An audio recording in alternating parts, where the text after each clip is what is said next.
Hello, my name is CW Goetz. I own a furniture restoration company in Illinois, and I've got about 30 years of woodworking and finishing experience, some of which I'd like to share with you.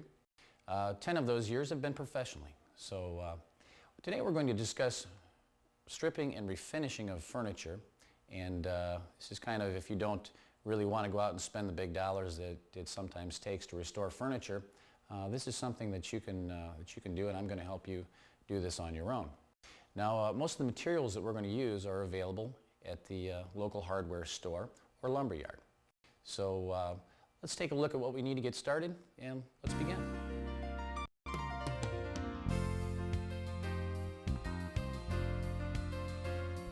Okay, let's take a look at the materials that we're going to need to get started stripping here.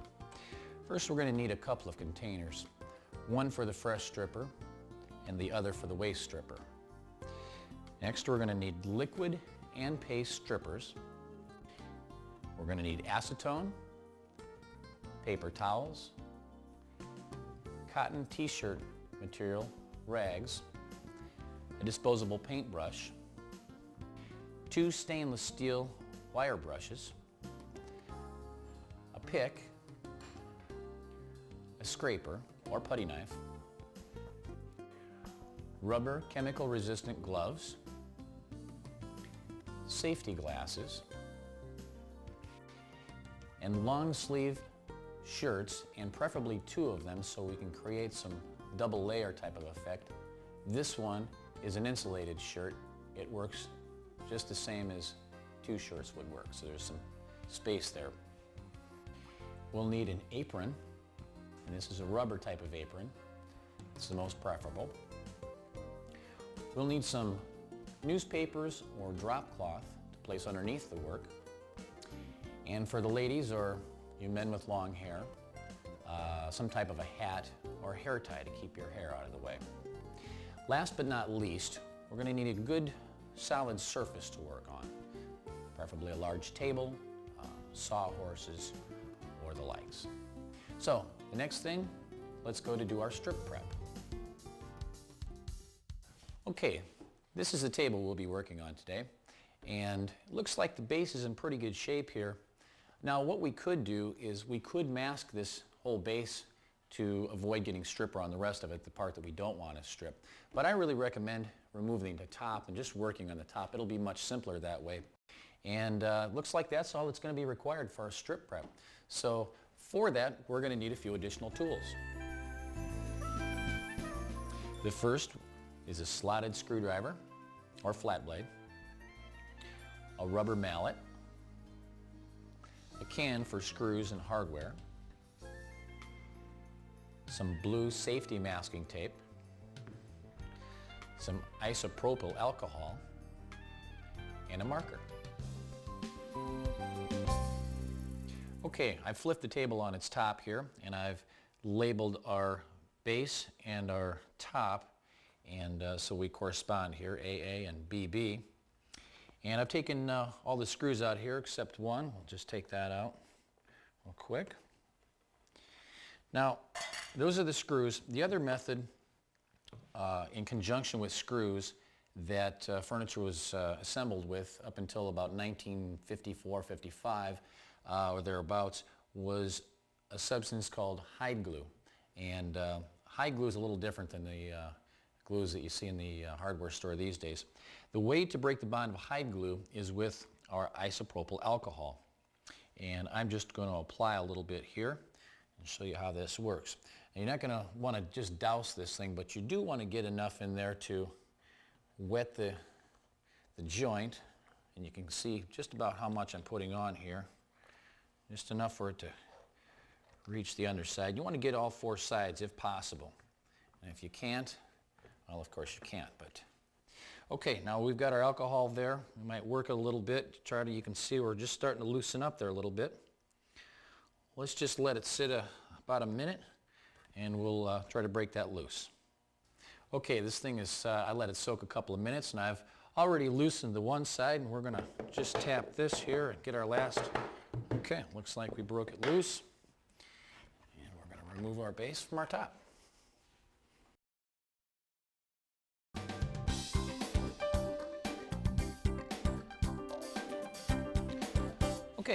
Now we've got our piece ready to strip here. We've got our newspapers laid out. And first I wanted to mention something, though. I've got these sleeve protectors. I do quite a bit of stripping, so this is something that in a professional shop that we've invested in.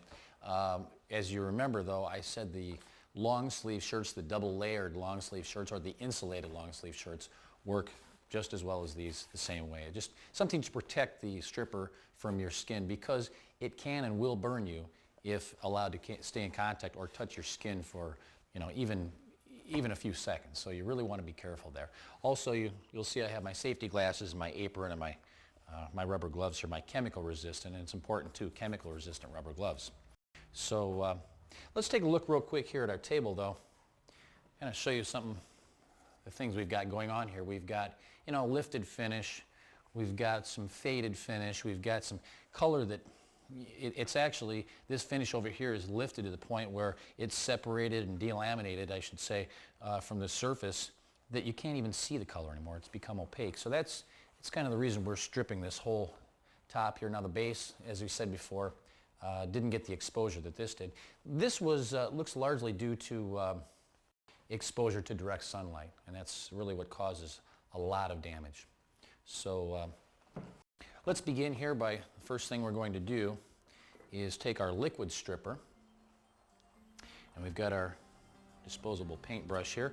We're going to apply the stripper, the liquid stripper, to the top of this piece, and we're going to work in a single direction. We're not going to go back and forth, and the reason is it's not as important on the liquid stripper as it is on the paste stripper, and that's because with paste strippers it contains wax, and the reason it contains wax is so that it keeps the surface wet longer. And that paste stripper is used to also, it's got wax in it because it's used on vertical surfaces where this stuff, this liquid, would have run off and therefore evaporate, and it just doesn't do a very good job. So you want to keep the air bubbles out of the wax, because anytime there's an air bubble, that means the stripper is not making contact with the workpiece. So we'll just brush this on here. As you can see, just spreading it around. And it's important to get this stripper down inside little grooves, like you can see here on our, around the perimeter. We've got a little decorative groove, or a little carved out section, if you will. I'm just about finished coating this top here. And you want to get an adequate amount of stripper on there, and you don't worry about using too much stripper. I mean, be pretty liberal with this stuff, because after all, this is what we're relying on to take the finish off. So don't worry about being wasteful here. We'll just maybe recoat some areas that have already started to dry up a little bit. Okay, I think that'll suffice for the moment. Now we're going to get our paste stripper here, and as you can see, the paste stripper is a little bit thicker. You kind of see it running off the brush here, and again, this has got wax on here. I also should mention that when you're stripping, the stripper that I'm using has methylene chloride in it. Methylene chloride is the part of the stripper, or the part of the mixture that has been used for a long, long time, many years. And the problem with methylene chloride, though, is that if you're around it very long, it can make you rather moody. It's got that effect. So you really want to make sure that you have proper ventilation, or adequate ventilation, so that you're not breathing this stuff and you're not hovering right over the top of it, because it can affect you in that way. And it also can give you a headache, make you a little sick to your stomach. Now, these can happen. It doesn't happen with everyone, and it may not happen at all, but it has with people, so be well aware of that. There are other strippers on the market. I will tell you, though, it's been my experience that the ones that work the best are the ones that contain methylene chloride. And you can read right on the can, it will say methylene chloride. It will say contains methylene chloride or contains no methylene chloride. But this is the material, the chemical that is in the stripper that I'm currently using. And I can see that we've kind of started to dry up in some areas on top, and I tell you what I'm going to do. I'm going to mix some of this paste with the liquid on top, and you can do that. There's no reason that you can't mix these. If you see areas that really starting to dry and the stripper's not wet, it's not working.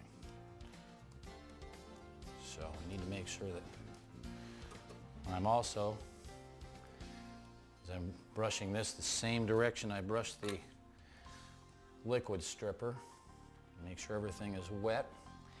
Now this is the stuff that I said we don't want to create air bubbles, because when we do, we're just separating the material from the workpiece, and we don't want that. We want to keep everything in contact with the workpiece. So avoid the air bubbles. Now we're going to put a little on the sides here, and we're going to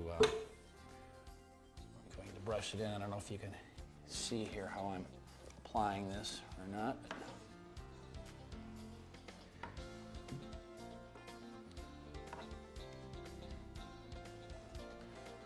Make sure I get that. Whoop. Don't go both directions. It's easy to do. It really is. I mean, it's just kind of a natural. You want to go both directions, but try to keep from doing it. It's not the end of the world if you do, but it'll be better if you don't.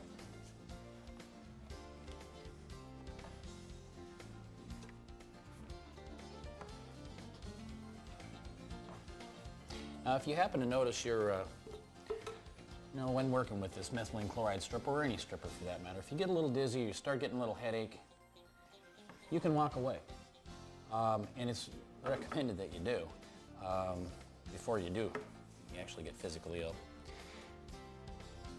Because if you come back and everything is dried up, the nice thing about stripper is you can re-wet it and you're back in business.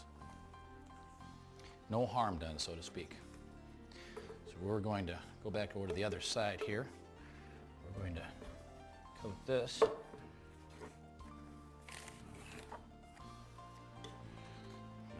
Back.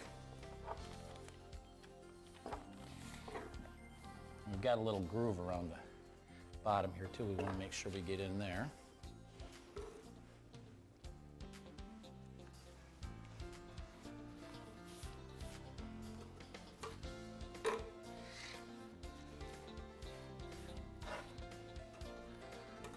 We're starting to come along here and starting to lift pretty nicely.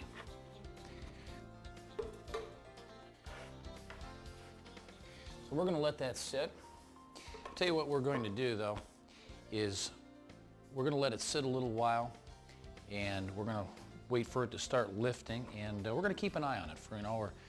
Sometimes these finishes, now paint is one that's going to take considerably longer than just varnish, but what we're going to do here with the varnish is we're just going to check it periodically, every 5 minutes, and we're going to see our progress, or just note our progress. Watch where we're at here. The finish will start lifting and bubbling. The more finished, the bigger the bubbles, but we're going to kind of just walk away from this for a minute, get some fresh air, and we'll be back. Like I said, we'll check on it in a couple minutes, and we'll see if we're ready to start lifting finish. Looks like we dried up a little bit here, and the surface is getting a little dry, so as I said, that can happen. It's no big deal. We're just going to re-wet this a little bit here, and let that keep working. Some of our areas here though, it's actually ready to, looks like it's bubbling and lifting a little bit and maybe ready to scrape off. So let's give that a try. First though, what I'm going to do is I'm just going to make sure, give this one real quick pass with our wire brush here and go through the groove just to make sure that that stripper has done its job down there. And by going through this, or in this groove with the wire brush, I'm going to kind of separate some of the finish in there for the stripper to be able to penetrate a little bit better. So it's just kind of a little safety precaution. Get that real quick around all of our edges. And you don't have to sit there, and it's preferable if you don't. You don't have to sit there and grind back and forth, because really what happens, especially if you're working on painted pieces, that'll actually grind the paint right into the grain and makes it sometimes next to impossible to get out. So that's something you really don't want to do. You'll notice I'm working this brush in one direction also, and I'm not really forcing it too hard. Just enough, some light pressure just to get it in there. Just to loosen up anything that's thick down there, that get the stripper in.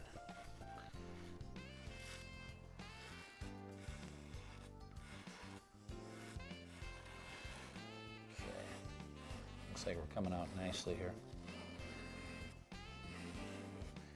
And actually you can see a lot of the finish is coming out as I'm going through it. So that's good. That's what we want to have happen. And whatever's not out, the stripper that I'm kind of working in there will take care of the remainder or the residue that's in there. Okay. Looking real good there. Okay, let's start removing some finish here and see what we've got. Now this may take several tries to removing the finish. You know, you may not get all of it off the first time, and if that happens, that's fine. Go ahead and we're going to repeat the wetting application until we get everything off, and that's pretty common, that sometimes things will take several applications to actually do the job. We're using our waste can here to put our scrapings into. Now our scraper, just enough pressure to get under the finish and take the stripper and the finish off. We're not trying to shave any wood here or anything. Now the scraper can be worked in either direction as long as you're going with the grain of the wood. That's kind of important. So you can see that our finish is coming off fine. There is a little uneven spot in this table that it's got a little bit of a warp to. You can see right here there's a little bit stripper left, and we'll get that a little bit later here, maybe a little better with some acetone when we rinse. We may want to recoat this anyway, so we're not going to worry about it for now. But you can see our finish starting to roll right off. You see the kind of the goop we've got here. This is finish and stripper. In our case, varnish. We're going to try scraping this all off. So we ran into a little bit. You see where that kind of hung up there, so to speak? Well, there was some finish that just wasn't ready to come off yet. So that will definitely need to be recoated. And you can also tell that because it gets real gooey, like when you pull apart a candy bar, I guess. You're going to kind of be careful when you do this, because it can be easy to gouge the wood when you're going through with a scraper. There's another spot, as I was talking about earlier, where it kind of hung up. And it can force your scraper up and give you a nice big gouge. And at that point, you'd be doing more harm than good. So you want to be careful not to do just that. Nice and steady strokes here.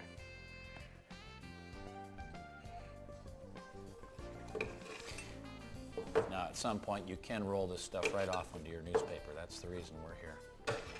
We've got those underneath of us here.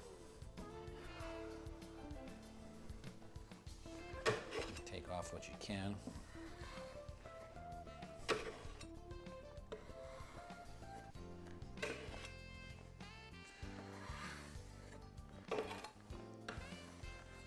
Let's see how we're doing around the outside here real quick.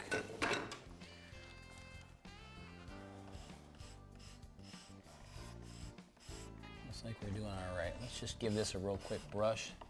Right in the groove here, you can kind of see where the corner meets this profile. There's a little groove inside here. If you could zoom down inside there. We're going to hit this brush around that groove real quick.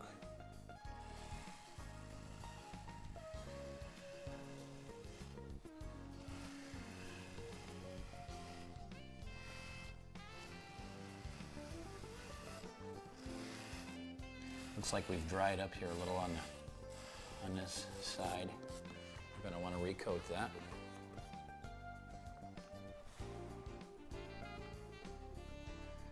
In fact, we'll just recoat the whole side here.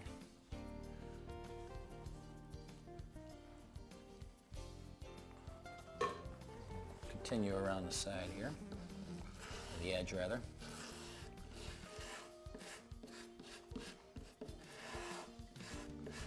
I'm going to kind of scrape off a little of this, or try to just brush, I should say, a little of this as I'm going around here.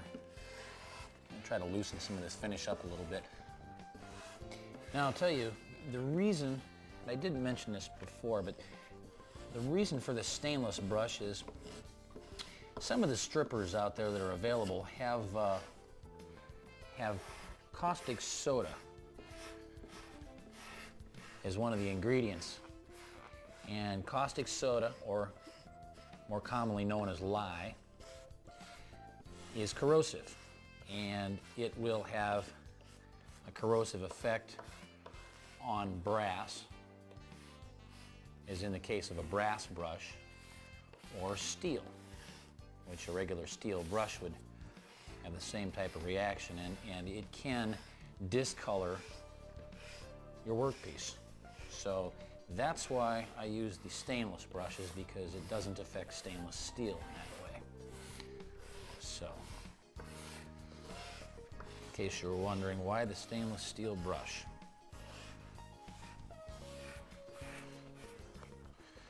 Okay, it took about a 10-minute here to let this thing work, and it looks like it's coming along nicely. Let's take another scrape here and see where we're at. See how I just about hung up in that little groove there. Something I really want to be careful of.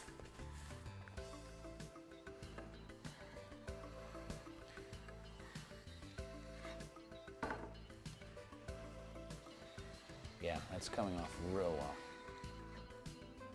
Very well.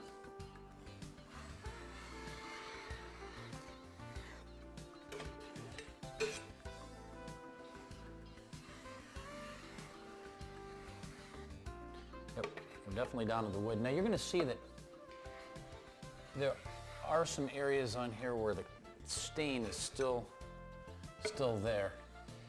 And the reason for that, some strippers do a better job removing the stain than others do. But as in the case where the manufacturer or whoever finished this table the last time used a dye stain or a vegetable dye, or could have used an aniline type of dye, which is an old material they used to use for making dye stains. Aniline, that is. That stain is pretty tough to get out. So in some cases you may be, well, let's say pigeonholed, for lack of a better word, to that color, or being in that realm of color anyway. So that's something we won't know until we actually rinse here, because part of what you're seeing is the color that it would look as if it were wet or if it had finish on it. So it's not really won't do any good to try and judge that right now until we get everything off and rinsed, and we'll see where we're at. And we're going to take this scrape and we're going to go right around the corner here. As you can see, I'm digging in. You can look right down inside here. You can see me pulling up finish right out of that little groove. And that's important, because that's the kind of stuff that if you don't get that out of there, that will cause finishing problems down the road here in the process. And I can use this scraper along any flat area. Now this happens to be round, but I'm just tilting or angling my scraper to the point where I can scrape off finish.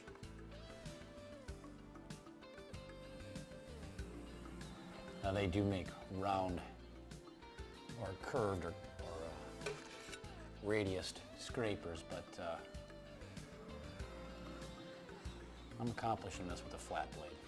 Just being careful not to dig in too hard because you can damage the wood if you're not careful this way. Patience is the key here. So I'm going to continue scraping the rest of this finish off, and then we'll come back and we'll start rinsing the little residue that we're going to have off here of wax and stripper and some oil, dirt, those sort of things. But I'll get this finished the rest of the way off, and we'll pick it up from there.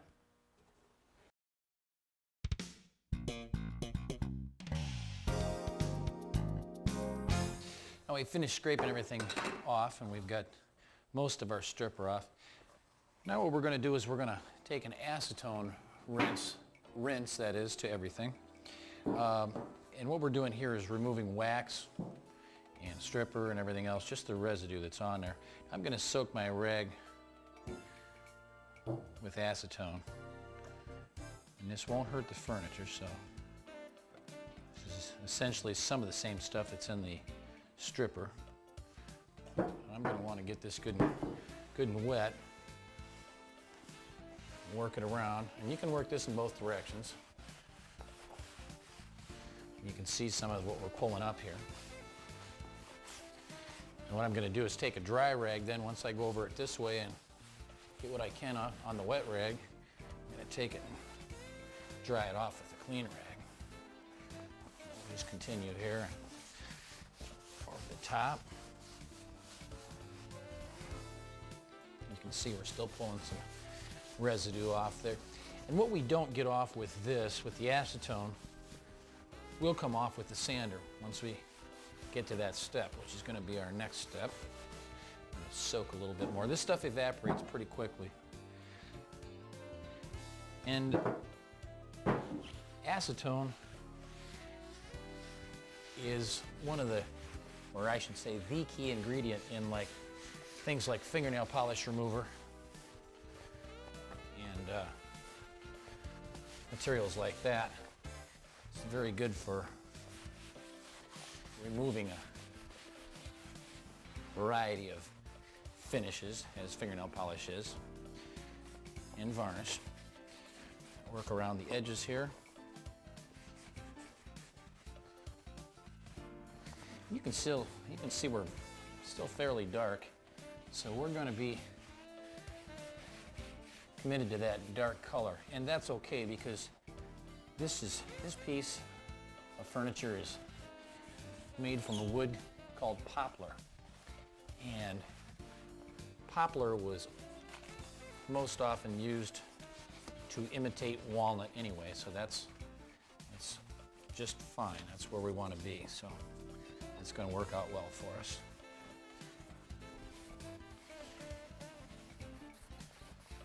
So as you can see, most everything's coming pretty clean here.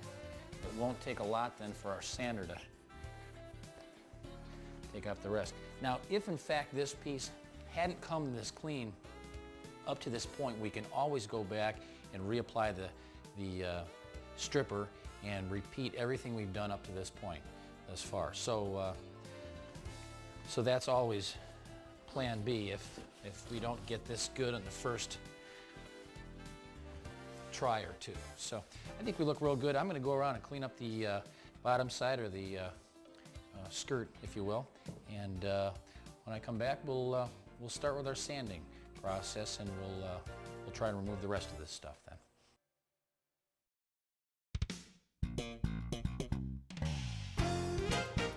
Just real quick, we're cleaning up our stripping area here and clean our tools off, and our table. We can use acetone, and acetone is just as good for cleaning your work area up as it is cleaning stripper off the workpiece itself. As you can see, this wax and stripper comes right up with the acetone.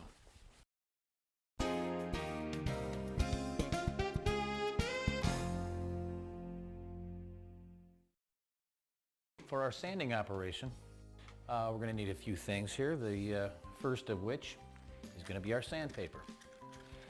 And we're going to be using 100 grit, 120 grit, 150, 180, and 220. And essentially they may look pretty much all the same, but we'll get into their differences when we begin sanding. The next thing is we're going to need to have a sanding block, and the sanding block can either be made of rubber, as is this one, or you can use a piece of wood, a block of wood. Just remember, if you're going to use wood, to maybe just round the edges with a piece of sandpaper so they aren't so sharp as not to cut through the sandpaper. The next thing we're going to need is a respirator mask. This is something that is pretty common as well. It doesn't have to be a special number. Some of them are a little thicker than others. This one here happens to be made by the 3M company. Safety glasses. And this is something you may elect to use if you have the convenience of one of these. This is a palm sander. It's a smaller palm sander. Today I'm going to be using sanding or doing sanding by hand rather than using machine. Now what we're going to do here, first I'm going to explain to you what we're trying to achieve here by sanding. What we do first of all is we start with our most coarsest grit. In this case it's going to be 100 grit. And we establish a scratch pattern. That's really what sanding is all about, is establishing a scratch pattern. And what we'll do with our first grit is we'll create the deepest of the scratch patterns that we're going to create here with all these grits. And the second will be a little bit finer. We'll reduce that scratch pattern by make it a little finer pattern, in fact. And of course then the next finer and the next finer above that. So eventually we'll have what will feel like a very smooth surface. Now it's important to keep this surface or this scratch pattern that we're making very uniform, because the way we'll be staining here will depend on the scratch pattern that we make. If we make cross grain scratches like this, or we go make an accidental move like this, we're going to have to keep in mind that that will have to be removed. Otherwise those scratch marks will show up with stain. That's how stain works. We'll get into a little bit more of that later. But what we're going to do is start sanding here on the top, and I've got my sandpaper wrapped around my block, and so it's flat on the bottom. Begin sanding. Better put my mask on. Now we did stay pretty clean. As this is going to take some of this stain out by my sandpaper. You can see it right down here. We're coming pretty clean, even more actually. Stain is coming out. Now I'm not applying a lot of pressure, just adequate pressure, just enough to make the sandpaper do its job. No excessive force here.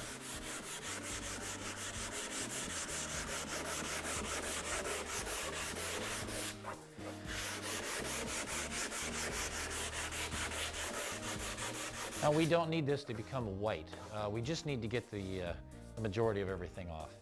And once we get the top taken care of, we'll work our way around the sides here. And I still can get in the corner with this edge of my sanding block, and I'll show you just that. And I can work right around the edge there.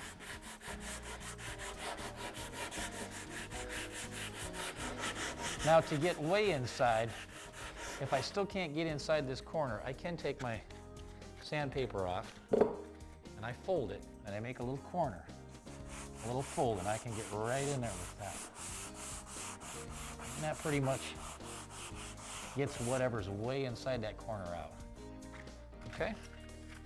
So I'll go ahead and continue sanding here, and we'll pick it up with the next grit.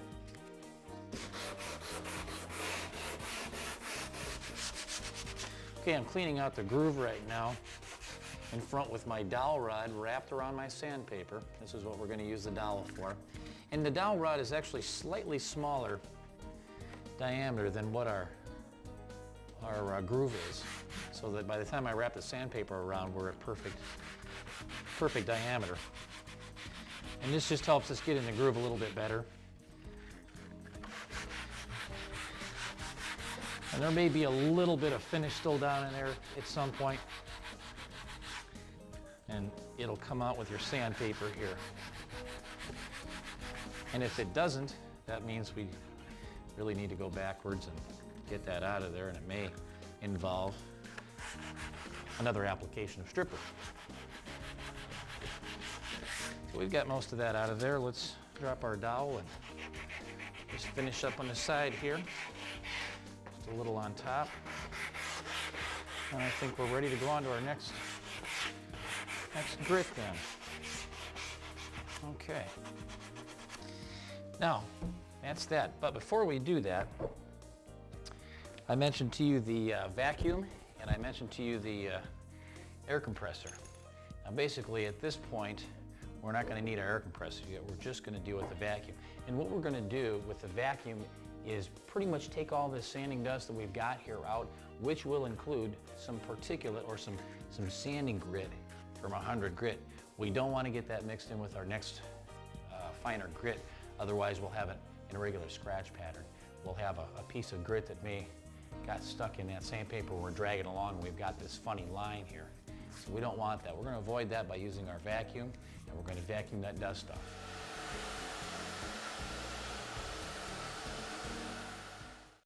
We're ready for our next grit now, which is going to be 120 grit. And rather than having me sanding the whole thing and having you watching me, it pretty much from here on out, it's the same process that we did with the 100 grit. It's just we're going to move up each time with a higher or finer grit rather. And the only thing is, don't forget to remember to vacuum the last grit sanding dust off before you go to the next higher or the next finer grit for the same reason I just mentioned earlier. So I'm going to work my way through the grits here, and as soon as I get to the end of the 220 where I want to be, we'll pick up there and we'll clean up our sanding operation. Okay, we've got everything blowing off now, and what we're trying to do is just keep all the dust out of the small little pores that'll interfere with our staining process. But one thing I want to mention, some people, and especially the paint stores or the hardware stores, they'll try to sell you tack cloth for this task. Tack cloth is not a good idea, and the reason is it does an okay job at picking up dust.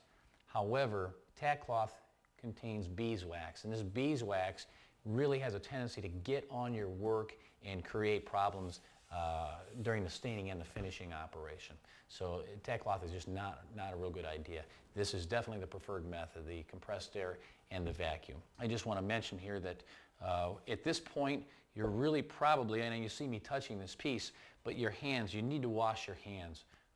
Skin oil and that sort of thing has the same effect as what I just mentioned with the tack cloth. So at this point, we should really wash our hands and clean up the sanding area very well, because the sanding dust, when we get to the staining and finishing process, that dust will have a tendency to settle on your work, and that's something we want to avoid.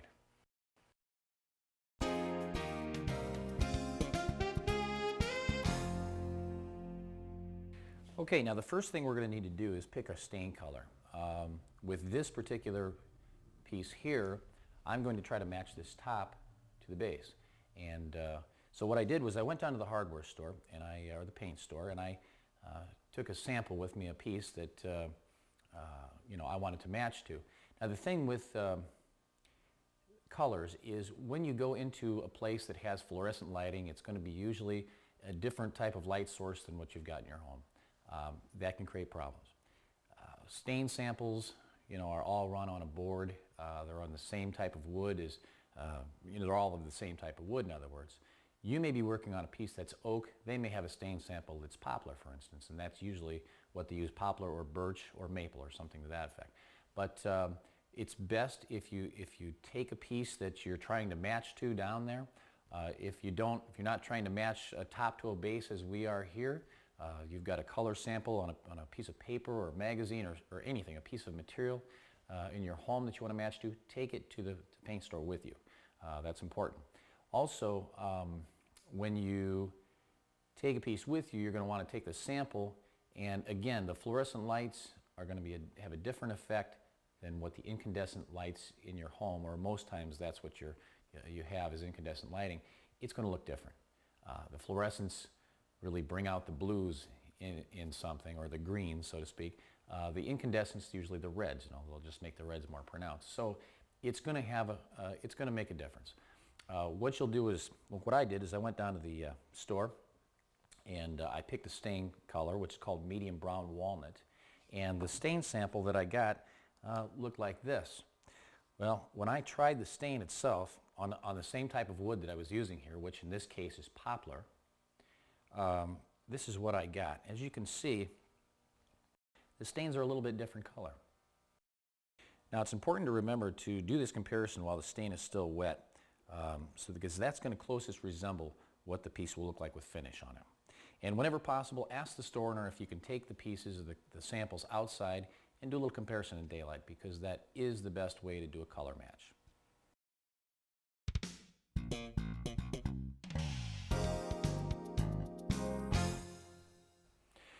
First, I want to talk a little bit about how stains work. Two types of stains, dye stain and pigment stain. Now, dye stain actually works in the way that it dyes the wood fiber itself. Okay? Dye stains aren't very commercially available, and I say commercially, through the hardware store or the paint store. Most of what you're going to find out there is going to be pigment stains, and so that's what we're going to be using here in our project today.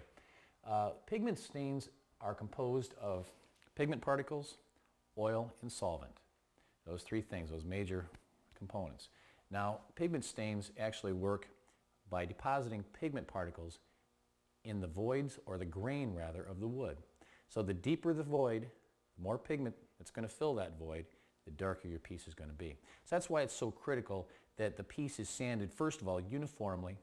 Secondly, with the right grit, or you get a high enough grit, like in this case 220 is what we ended up with, so that our piece doesn't look too dark. It isn't so rough that all this pigment is filling up the voids or the grain in the wood. So you in a sense, you'd bury or cover up. It's very opaque that way. You just bury the grain of the wood. We don't want to do that. We just want to accent the grain. So that's what our sanding at 220 left us with.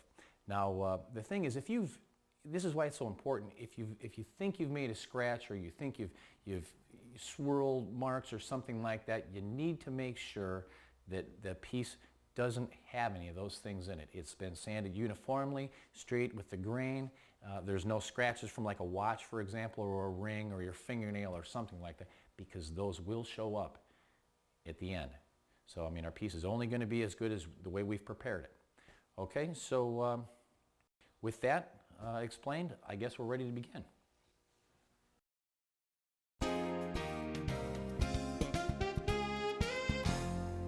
Okay, now we're ready to begin our staining operation, and for that we're going to need several materials.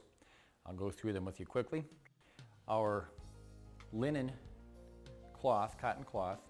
We're going to need a water bottle, a spray bottle. We're going to need a mixing cup, disposable mixing cup. You can get these at the hardware store as well. Our chemical-proof rubber gloves. Our cotton t-shirt material, rags. Safety glasses. A 100% pure China bristle disposable brush, and the reason I say disposable is we're just going to be using with stain. They're very affordable. Use it and throw it away. And of course our stain. Okay, before we get started, we're going to settle the dust in our finishing area here, because dust seems like it always has a tendency to work up on your workpiece. So we're just going to do a little squirting around the area here. Just spray it in the air. It'll settle the dust on the floor, where then it won't be in our way, or won't have a tendency to get on our work here. Okay, as you can see, I've got my chemical resistant gloves, safety glasses, and we're ready to begin staining. First thing I'm going to do is make sure that my stain is mixed up well and stir it up. The pigment on a pigment stain is going to be settled at the bottom of the can, so you want to make sure you get that up and you can get that mixed in real well, because that is the part that does the staining. So I've got my stain mixed. I'm going to begin by putting my brush all the way into the stain, and we're going to start by, on one end, by cross grain staining here.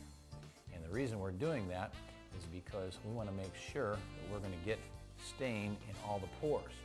Now I'm going to put this on rather quickly. I'm not going to spend a whole lot of time just playing in one spot. I want to get it on and before it starts drying on me, because it can be difficult to get off once it dries. And if you do happen to find yourself with stain that's already dried, you can re-wet it with more stain and go ahead and take it off that way. I'm going to do half this top here, and then I'm going to go back and start wiping before I dry, just to make sure that I get it all off in time. Okay, now before I do that, I'm going to go with the grain, just to make sure I got it in the grain as well as can be. Just like this. I'm going to hit the sides here real quick. And this is kind of a messy procedure, so make sure that you're wearing your apron and you've got your drop cloth or your towels in place. And take my lint-free cloth, and lint-free because just what it implies. It doesn't leave lint like t-shirt material will sometimes do. So I'm going to wipe with the grain. And keep turning my rag so I've got clean area to work with. Just back and forth like this. You can see the grain of the wood's really starting to come through here. So very nice when we're done. Make sure you get in the grooves here, or the little ridge around the profiles and things. Because if you don't get that, you're going to run into some problems when you finish.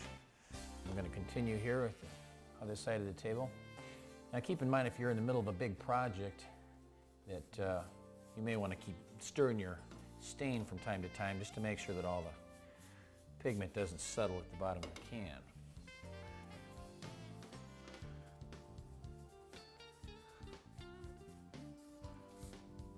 There's nothing you don't have to be neat about this process. You just get the stain on the piece and make sure it goes everywhere.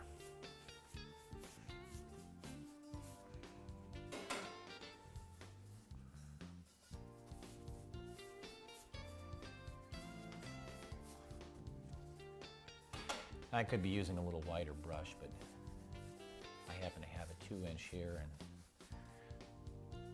it's working out fine. For this process, you can use as big a brush as I guess you can fit in the can. Okay, and we'll get our sides again.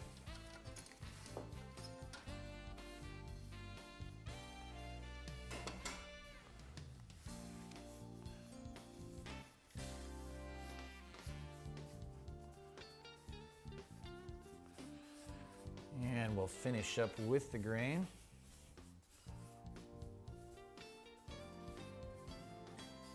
This will also help on this particular piece to make sure that we've got a stain in our grooves around the perimeter of the piece here. Grab our lint-free cloth and wipe with the grain again, just as we did before.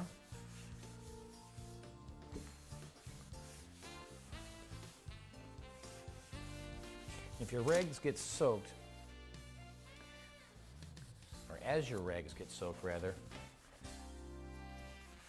put them aside and get a fresh one. You want to make sure you're always working with a rag that will absorb stain, not just move it around the piece. Make sure we get our edge of our profiles here real well.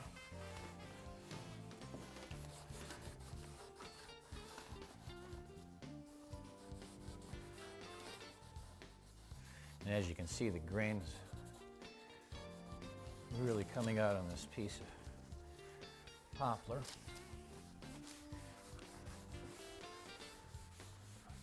And this is typical of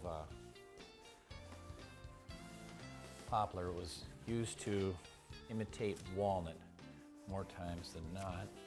Now when we get done with the top here, I just want to take my finger and, if you know, your fingernail, whatever you can use, just to slightly get down in that groove, just to make sure there aren't any puddles of stain that are laying down there, because that, again, will cause finishing problems. We just want to make sure that we get that out of our grooves.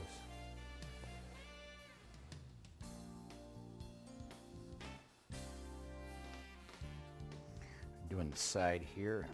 Just, okay.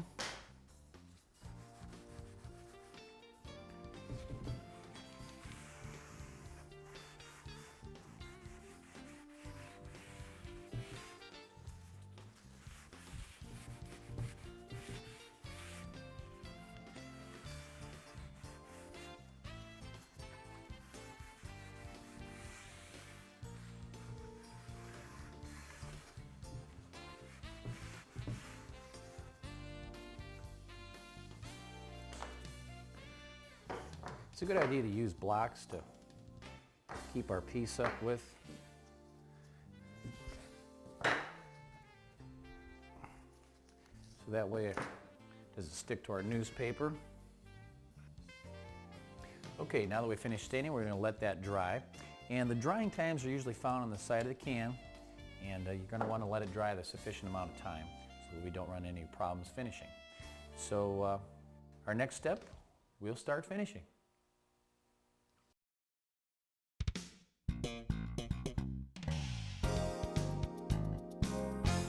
Okay, our next step is finishing, and for that we'll need a few materials.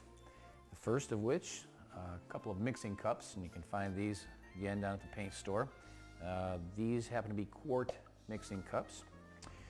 And in a pinch, if your local store doesn't have these disposable cups, you can make do with a kitchen measuring cup. We'll need our water bottle, sprayer bottle. We'll need mineral spirits. Also, kind of a handy solution here is some liquid brush cleaner. The liquid brush cleaner, the reason I use this as opposed to mineral spirits is it has a little bit of methylene chloride, which is in our stripper. It helps get the finish out of the brush a lot better. So I use it. You don't have to. You can use mineral spirits though. Next is our finish. I'm going to use gloss finish to build the layer of finish up. In other words, each coat's going to be gloss until I get to the very last one, which is going to be, I chose satin. But if you're going to use gloss as a top coat, that's fine. You only need to have gloss. If you want a satin or a flat top coat, that's the one you want to finish with. You'll want to have that separately. So I've got gloss and satin here. We'll need safety glasses, of course, all rubber gloves. Our cotton, we can use t-shirt material here because all we're going to use the rags for is cleanup. We'll need our couple of stir sticks here. The last thing is, and this is the most important by the way, you'll need a good quality brush. Now this brush, the brush I recommend is 100% pure China bristle. It's going to do the best job. Don't shortchange yourself by getting a cheap brush. I mean, it's really an important part of it. Okay, we've got our materials, and let's begin. Okay, let's take a moment to talk about several finishes and where to use them, or the appropriate places to use them. Now on this piece here, this is going to be, of course, an indoor piece, so we're not going to have to worry about any sun or any other elements, outdoor elements, such as some outdoor furniture or that sort of thing. For this inside type of piece like this, that we're not going to set it near a window, and that's really not a good idea anyway, because sun is one of the biggest reasons finishes break down as they do. This piece in particular is going to receive polyurethane. That's what I've chosen to do this table with. I will tell you, if you're working with outdoor furniture, something that is going to be exposed year-round to the elements, and for that matter, not even just year-round, I mean even in the summer and spring, it's just as important to do this. But you're going to want to use something called a marine spar varnish. and that is available through your local paint store or hardware store as well. So like I said, this piece here is not going to, we're not going to have to worry about that, so we're going to use polyurethane.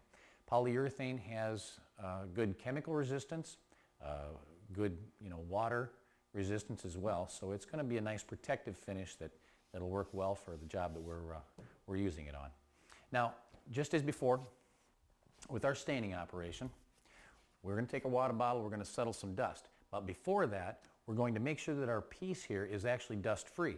So we're going to do that with our vacuum and the brush head attachment, and we're going to just dust the piece off. Now we're going to throw a little dust around, just a little bit probably, with our vacuum. So we'll do the water bottle, we'll spray down the the room here or the area after we get done with this, but you want to do this first.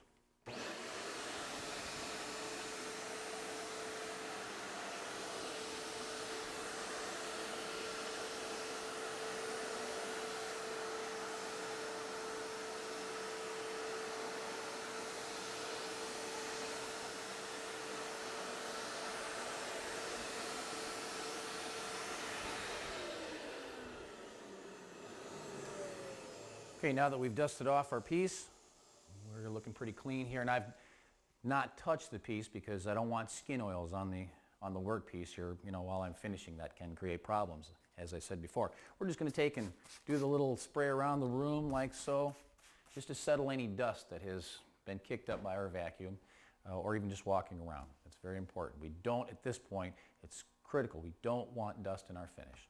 So you need to take a squirt, spray down the room, settle all that dust.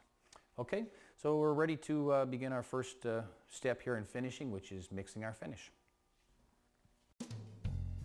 Okay, the first thing we're going to do is we're going to mix or reduce our first coat of finish. And the way we're going to do that is we're going to take our polyurethane, our gloss, our builder coat, that's what we're using gloss for here, and we're going to mix that with mineral spirits. Now that's going to be our reducer. And I've mixed up, your first coat is going to be a 50% mixture, in other words, a 1-to-1 ratio. And I've mixed up here 4 ounces, what I think I'm going to need for the first coat. The reason we're going to reduce the finish is because your first coat needs to be so thin so it gets down into the pores of the wood. It settles into the pores instead of so thick where it just coats over the top. We want to get it down in the pores so it locks itself in there. Now, you make sure that you stir this up real well, and when it's stirred, you're ready to begin. We take our brush, our China bristle brush, and we put it about halfway into the finish, or as much as we can. We let it soak for a couple seconds. We let it drip. And we're going to scrape off just a little bit of excess on the side of the cup. We're going to start about 2 to 3 inches in from the edge. We're going to put the brush down. We're going to work out toward the edge, just like that. And then we're going to come back in where we started. We're going to pick back up. We're going to work toward the center. It's just a little spot. Now the thing is, you want to keep from brushing the finish on, keep from brushing the finish over and over again. So it's something you put it on and you move along. Now some people like to start out by working the finish on a cross grain. You can also do that if you feel that's going to get, if you have a deep poured wood such as oak, that'll help get that in those deep grooves. In this case, we're not going to need to worry about it because we've got a really tight, close grain type of wood such as poplar. Okay? Okay, now that we've finished our first coat, we're going to clean our brush. And that's where the brush cleaner comes in. You can swing over, we'll take a look here. We just put enough in just to the bottom of our can just to clean the brush. You don't have to fill the can up. We're going to take our brush and we're going to go down and make sure that we have all the finish out. Just a little bit. We don't want to beat the brush up, but we want to make sure that we got the finish out of the brush. And if this is going to let set overnight, it's a good idea to do this about 3 or 4 times just to make sure you're clean. When you get done, just let it drip. Scrape it off on the edge of the can. We'll take our cotton rag. We'll wipe it, dry it, just like so. We don't want to go in and squish the bristles or anything. You'll damage the brush that way. Just dry it off so it's not sopping wet, and you'll want to hang it up. So we'll hang it, let it dry, and the next time we need to use it, it'll be ready to go. Next thing we're going to do is we're going to sand our piece here. As long as we let it dry first, we get it to where it's not tacky. It's been set up for as long as the can of finish recommends. You know, you'll want to read that on the side of the can as well. When we're there, we will sand this finish back down to where it's smooth again, and we'll mix our second coat.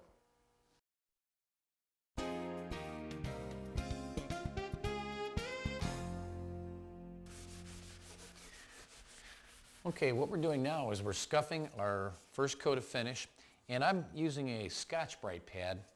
As you can find in the supermarket, this is called a medium. It's green, of course. The same kind of thing you can use they sell to do dishes with, to scrub pots and pans, but it works very nicely scuffing with this pad between coats of finish. And all we're doing is we're taking whatever dust bumps have settled onto our work. We're leveling anything that is a high point or a protruding part of finish. And we're also, in the process, when we do this, we're also roughing up this coat of finish to give the next coat something else to bond to, something with a bit of tooth, so to speak. And you'll want to flip your pad every now and then just to keep a clean surface in contact with the wood. As you can see, this does a pretty nice job of leveling things down. Now, you could use sandpaper, and if you were going to use sandpaper, I would recommend using something like 320 and using a sanding block with it, as we used before in our sanding stage. The reason for the block is you tend to sand a little more evenly with a block than without. The thing about sandpaper that I really don't prefer it over scuff pads is that it's likely, or it's easier rather, to cut through your first coat of finish because you're so close to the stain, and actually blow through or burn through the first coat of finish and remove some of the stain. And we don't want that at this point. That would be not a good thing. If that does happen, you can always take your stain and touch it up, but we'd like to not have to worry about that if we don't have to. So in every coat of finish, you're going to use the scuff pad. You're going to scuff it back down just as I'm doing here. So once you get it to the point where you're happy with it, then we'll take our vacuum and we'll vacuum back off that dust, and then we're ready for our next coat. I'm mixing up my second coat here.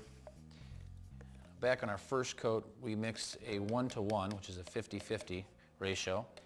This one is only going to need to be a 2-to-1 ratio, and that means 2 parts of finish to 1 part of reducer, in this case mineral spirits. Now I've mixed about 4 ounces in this glass. It'll be enough for my second coat. Now the reason we only have to reduce at 2-to-1, this time we've got smaller voids to fill, which is going to require a lesser reduced mixture. So this is something we can get by with a 2-to-1. So we're also using our glass this time for the second coat, and we're going to go ahead and apply that. Okay, our last coat of finish, our top coat, is going to be mixed at full strength as well, so we're not going to reduce that either. My top coat is going to be a satin, and it's ready to apply.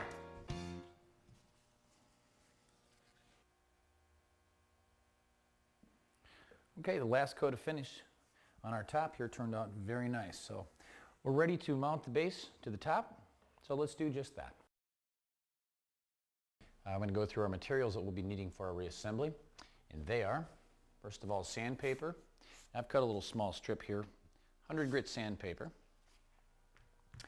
We're going to need some glue, and I recommend for our gluing liquid hide glue, especially for furniture that's about the 1950s or older. And you can find liquid hide glue, of course, down at your hardware store. Next thing, we're going to need a screwdriver and, of course, our screws we had from when we disassembled. First thing we're going to do is we're going to sand the surfaces that are going to be adjoined. We want them clean, free of old glue, you know, nice rough surface, or fairly rough surface that we can count on the glue actually adhering to. Now, with these surfaces, we don't have to worry about going with the grain per se.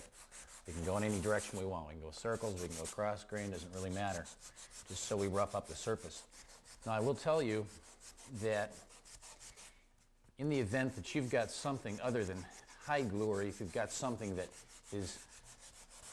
was made after about the 1950s, it may have white or yellow glue that once held the pieces together. And if that's the case, or if you think that may be the case, the way to clean the glue off is going to be with, of course, sandpaper and a solution of vinegar and water, about a half and half, 50% mixture. Once you do that, you want to make sure that you sand the surface after you've taken the vinegar water solution and use a putty knife or something to scrape the old glue off, especially if there's a lot of it. Glue won't stick to glue. Glue sticks to dissimilar surfaces, so it's important that all the old glue is off of the surface before the new glue is applied. Otherwise, the joint has a real good chance of failing.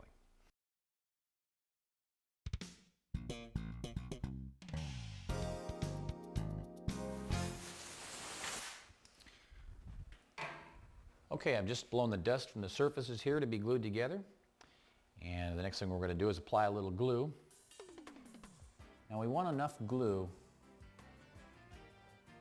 so that we're going to get just a little bit of squeeze out. Now you can see just about how much glue I've put on this one.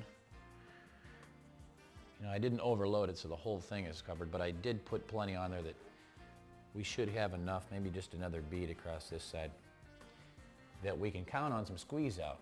And by squeeze out, I mean just that glue will squeeze out of the sides once these two surfaces have been joined and screwed. And that's the only way we know that we've got enough glue in there. Didn't squeeze out, you never know.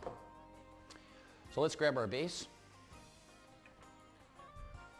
We're going to match the A to A and the B to B as we marked when we disassembled. Okay. Just going to rub just a little bit.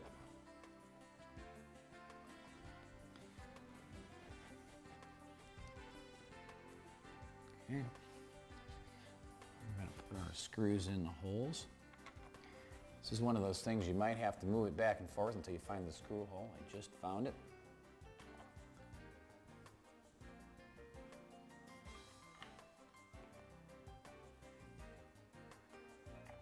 For the other side.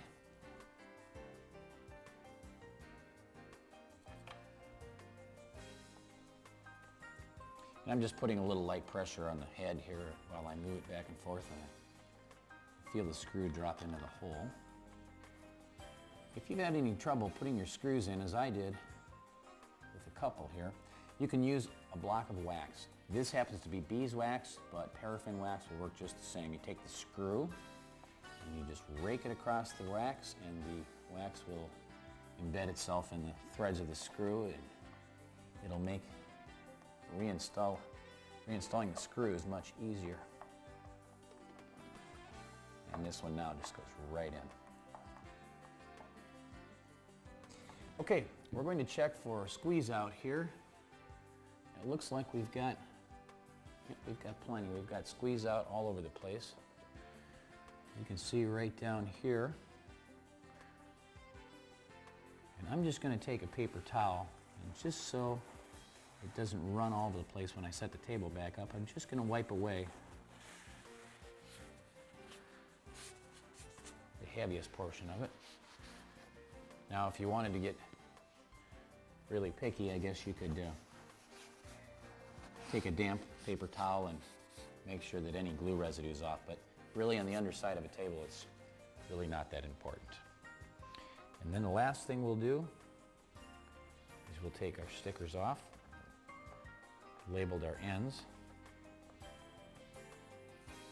And again, I use the blue tape because the tape comes off fairly easy. If you use regular masking tape, It may take the old finish with it, or it may just not come off very well at all. Okay, here's our assembled product. Finish feels very nice. And I think our color match was very accurate, top to our base. Doesn't that look great? It's my favorite part of the whole process. Stand back and take a look at your results. Now you should wait about 30 days though to put a polish or a wax on it because it's going to take some time to cure for the new finish. So, using the techniques that I've demonstrated, you too can find the hidden beauty in your own furniture. I'm CW Goetz. We'll see you next time.